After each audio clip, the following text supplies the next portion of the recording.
ಇವನಿಗೆ ವಿದ್ಯೆ ಅಂತೂ ಇಲ್ಲ, ಭವಿಷ್ಯ ಮೊದಲೇ ಇಲ್ಲ. ಇವನಿಗೆ ಎಕ್ಸಾಮ್ ಇಂಪಾರ್ಟೆಂಟ್ ಅಲ್ಲದೆ ಇರಬಹುದು ಕಣ್ರಿ, ಆದ್ರೆ ಅದನ್ನೇ ನಂಬ್ಕೊಂಡಿರುವಂತಹ ಬೇರೆ ವಿದ್ಯಾರ್ಥಿಗಳ ಗತಿ ಏನು? ಮಕ್ಕಳನ್ನ ಹೆತ್ತು ಬಿಟ್ಟು ಬೀದಿಗೆ ಬಿಟ್ಟು ಬಿಟ್ರೆ ಒಳ್ಳೆ ಅಪ್ಪ ಅಮ್ಮ ಅಂತ ಅನ್ನಿಸ್ಕೊಳ್ಳೋದಿಲ್ಲ.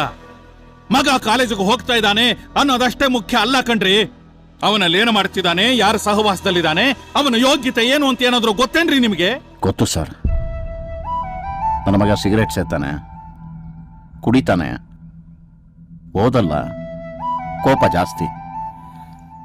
ಆದ್ರೆ ನಾನು ತಲೆ ತಗ್ಸುವಂತ ಯಾವ ಕೆಲಸ ಅವನು ಇದುವರೆಗೂ ಮಾಡಿಲ್ಲ, ಮಾಡೋದು ಇಲ್ಲ. ಇವನು ಓದಲ್ಲ, ಎದುರುತ್ತರ ಕೊಡ್ತಾನೆ ಅನ್ನೋ ಕಾರಣಕ್ಕೆ ಎಷ್ಟೋ ವರ್ಷ ನಾನು ಇವನ ಜೊತೆ ಮಾತಾಡಿಲ್ಲ. ಯಾರೇ ತಪ್ಪು ಮಾಡಿದ್ರು ನಾನು ಇವನಿಗೆ ಶಿಕ್ಷೆ ಕೊಟ್ಟಿದ್ದೀನಿ. ನೀವು ಸ್ಕೂಲು ಕಾಲೇಜ್ಗಳಲ್ಲಿ ಫಸ್ಟ್ ಬೆಂಚು ಲಾಸ್ಟ್ ಬೆಂಚು ಅಂತ ಭೇದ ಮಾಡ್ತೀರಾ. ನಾವು ಮನೇಲಿ ಓದೋ ಮಕ್ಕಳು ಓದದಲ್ಲೇ ಇರೋ ಮಕ್ಕಳು ಅಂತ ಭೇದ ಮಾಡ್ತೀವಿ. ತಿದ್ದಬೇಕಾಗಿರೋ ನಾವೇ ಭೇದ ಭಾವ ಮಾಡಿದ್ರೆ ಆ ಮಕ್ಕಳು ತಮ್ಮ ಗೋಳನ್ನು ಯಾರ ಹತ್ರ ಹೇಳ್ಕೊತಾರೆ ಸರ್?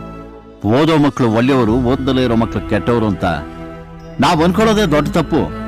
ಹಾಗಂತ ಅನ್ಕೊಂಡು ನಾನು ಮೋಸ ಹೋಗಿದ್ದೀನಿ, ನೀವು ಮೋಸ ಹೋಗಬೇಡಿ. ಗಲಾಟೆ ಮಾಡಿದ್ದಾನೆ, ಎಕ್ಸಾಮಿಗೆ ತೊಂದರೆ ಆಗಿದೆ, ಏನೋ ತಪ್ಪು ನಡೆದಿರುತ್ತೆ, ಹೊಡೆದಾಡಿದ್ದಾನೆ. ಅವನ ಪರವಾಗಿ ನಾನು ನಿಮ್ಮೆಲ್ಲರನ್ನೂ ಕ್ಷಮೆ ಕೇಳ್ತೀನಿ.